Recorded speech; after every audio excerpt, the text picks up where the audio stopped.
Hello guys, welcome to my channel. Oke guys, kembali lagi pertemuan kita ini guys. Sebelumnya perkenalkan, nama saya Dendri dari Universitas Patriarka, Fakultas Teknik dan Informatika, jurusan Teknik Informatika. Oke guys, di pertemuan kali ini kita akan membahas sedikit tentang e-commerce. Nah, di sini kita tidak membahas hukum e-commerce, tetapi membahas e-commerce-nya langsung. Pasti teman-teman pada penasaran kan, karena di pelajaran yang kita dapatkan di kampus itu ada beberapa di matkul yang seperti hukum dan kebijakan teknologi itu yang ada cuman hukum-hukumnya, tapi tidak terlalu mendalam ke e-commerce-nya. Dan di sini kita akan mengenal apa sih itu e-commerce. Baiklah, sebelum kita lanjut ke videonya, jangan lupa teman-teman untuk like, subscribe, dan share, komen di channel YouTube ini. Nah, ini adalah suatu channel kecil yang akan berkembang ke depannya ya. Semoga doakannya. Baiklah, mari kita mulai ke videonya. Apa itu e-commerce? Ya, e-commerce itu sendiri itu adalah perdagangan elektronik yang mengacu pada proses pembeli dan menjual. Ya, jadi e-commerce ini adalah membeli dan menjual barang atau jasa melalui internet. Nah, jadi prosesnya itu dia melalui internet atau online ya, yang mencakup berbagai transaksi, intinya secara online, termasuk pada pembelian produk, layanan, bahkan informasi. Kan ada juga jenis-jenis e-commerce yang perlu kita ketahui. Apa saja jenis-jenisnya itu? Ada beberapa jenis. Di sini ada 6 jenis, yaitu B2C atau business to customer. Nah, di mana di sini ini modal perusahaan itu menjual produknya itu secara langsung kepada konsumen. Yaitu contohnya ini ada Amazon, Tokopedia, dan Bukalapak. Ada juga jenis e-commerce yang kedua, yaitu B2B atau business to business. Ini transaksi yang terjadi antara dua perusahaan. Nah, contohnya adalah Alibaba, di mana produsen ini menjual produk dalam jumlah besar kepada pengecer. Nah, jadi dia memberikan dalam jumlah yang banyak kepada pengecer, di sana pengecernya yang akan menjual secara eceran. Adapun yang ketiga itu adalah C2C atau consumer to consumer, di mana model ini di mana konsumen menjual produk atau layanan kepada konsumen lain. Jadi di mana ada konsumen ini, satu konsumen menjual konsumen kepada konsumen lain lagi. Contohnya adalah LLX atau eBay. Dan ada juga C2B. Nah, di sini consumer to business. Model di mana individu menjual kepada perusahaan. Nah, contohnya seorang freelancer yang menawarkan jasa desain grafis kepada perusahaan. Ini di sini adalah ada sebuah individu di mana dia menawarkan atau menjual kepada perusahaan. Nah, dari hasil karya yang dia miliki itu. Nah, terus ada yang kelima, itu adalah B2G atau business to development, mana adalah transaksi antara dua perusahaan atau pemerintah. Nah, ini ketika ada transaksi antar perusahaan atau pemerintah. Jadi perusahaan dan pemerintah saling transaksi ya, tentunya secara online. Terus contohnya itu adalah penyedia perangkat lunak yang menawarkan solusi kepada instansi pemerintah. Nah, di sini dia menawarkan ya, penyedia perangkat lunak ini menyediakan suatu instansi itu kepada pemerintah ya. Dan yang keenam ada lagi namanya G2B atau Government to Business, mana model di mana pemerintah menyediakan informasi atau layanan kepada bisnis. Dan di sini dia menyediakan layanan itu kepada bisnis. Komponen dari e-commerce ini sendiri yaitu adalah website e-commerce, di mana di sini adalah platform tempat transaksi berlangsung. Nah, bagaimana bisa terjadinya transaksi? Tentunya pasti ada seperti web di mana kita bisa melakukan transaksi ini. Ya mungkin ini bisa berupa situs web atau aplikasi mobile. Dan juga ada komponen kedua yaitu sistem pembayaran.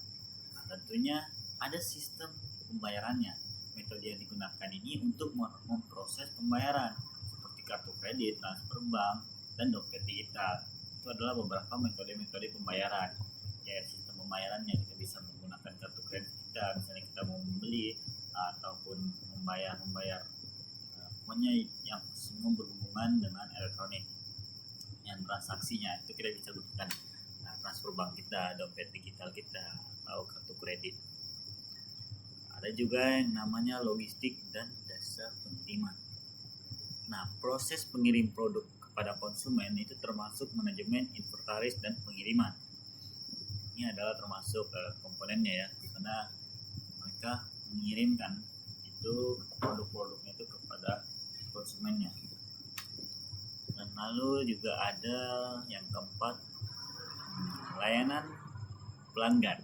Nah, dukungan yang diberikan kepada konsumen sebelum dan setelah pembelian termasuk penanganan keluhan dan pertanyaan. Ini kita bisa memberikan keluhan ataupun pertanyaan-pertanyaan kita ya, itu termasuk. Nah, setelah kita mengetahui semua itu, apa sih keuntungannya dari e-commerce ini? E-commerce tentunya memiliki beberapa keuntungan. Yang pertama, akses pasar yang lebih luas. E-commerce memungkinkan bisnis untuk menjangkau pelanggan di seluruh dunia, tidak sebatas lokasi fisik. Tentu sangat betul. Karena mengapa? Karena dengan adanya dunia internet, itu tidak ada halangan apapun lagi untuk melakukan penjualan atau pemasaran. Nah, itu bisa diakses ke seluruh dunia, dimanapun dia berada, tidak akan bisa terbatas. Karena tidak ada lokasi fisiknya ya, batas lokasi fisik. Itu bebas. Dan yang kedua, biaya operasional yang rendah. Ya, pastinya kita tahu ya, bisnis online itu biasanya memiliki biaya operasional yang relatif lebih rendah dibandingkan toko fisik. Tentunya, karena tidak banyak-banyak pengeluaran, hanya di dalam sebuah internet ya. Dan itu bisa diakses menggunakan smartphone ataupun alat elektronik lainnya. Namanya juga e-commerce ya, elektronik. Dan ada juga kemudahan dan kenyamanan. Konsumen lebih dapat berbelanja kapan saja dan di mana saja. Tentu sangat betul. Ini di mana konsumen itu atau pembeli itu dapat melakukan pembelian di mana saja, mau dia di dalam rumah, mau dia lagi di luar, itu dia bisa langsung membeli dan melakukan pembayaran secara elektronik, secara transaksi elektronik. Itu jauh lebih mudah dan jauh lebih nyaman daripada kita harus pergi ke toko jauh-jauh, berjalan panas, itu kan membuat ketidaknyamanan.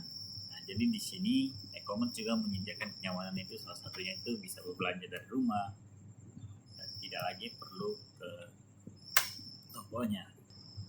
Dan ada juga kepuasan pelanggan. Ini memastikan pengalaman pelanggan yang baik itu dapat mengenai keluhan dan bisa menjadi tantangan tersendiri ya, ketika ada beberapa mungkin pelanggan yang memiliki keluhan-keluhan yang membuat toko kita atau produk kita itu menjadi menurun ya di dunia e-commerce ini. Dan ada regulasi dan kepatuhan. Nah, bisnis e-commerce harus mematuhi berbagai regulasi yang berlaku, termasuk pajak dan perlindungan konsumen. Jadi kita bisa menyimpulkan e-commerce ini telah mengubah cara kita berbelanja dan berbisnis. Yang mengapa tidak ya, yang tadinya kita harus ke toko, yang tadinya kita harus berjalan, sekarang kita bisa dari rumah hanya dengan memencet atau menekan smartphone kita, itu sudah kita bisa melakukan pembelanjaan atau berbisnis. Nah, dengan kemajuan teknologi yang ini sekarang sudah berkembang, teknologi meningkatkan penggunaan internet. Nah, e-commerce ini akan terus berkembang ya, dan menjadi bagian integral dari perekonomian global. Bagi si pelaku bisnis ataupun si pembeli ya, ini harus memahami dan memanfaatkan e-commerce dengan baik hingga dapat membuka peluang yang baik dan peluang-peluang baru yang meningkatkan daya pasar. Ya mungkin hanya sampai di sini penjelasan kita tentang e-commerce. Kita di sini bukan menggurui, tapi sama-sama belajar. Di mana saya di sini juga belajar dan memenuhi tugas kuliah saya juga. Bagi teman-teman yang memiliki pertanyaan mungkin atau ada penjelasan saya yang kurang jelas, bisa tinggalkan di kolom komentar. Mungkin jika bisa saya jawab, saya akan balas, saya akan jawab. Jika tidak, mari kita cari sama-sama. Baiklah, sekian video dari saya. Terima kasih, mohon maaf jika ada tutur kata yang kurang berkenan. Saya akhiri video ini. Thank you, see you, bye-bye.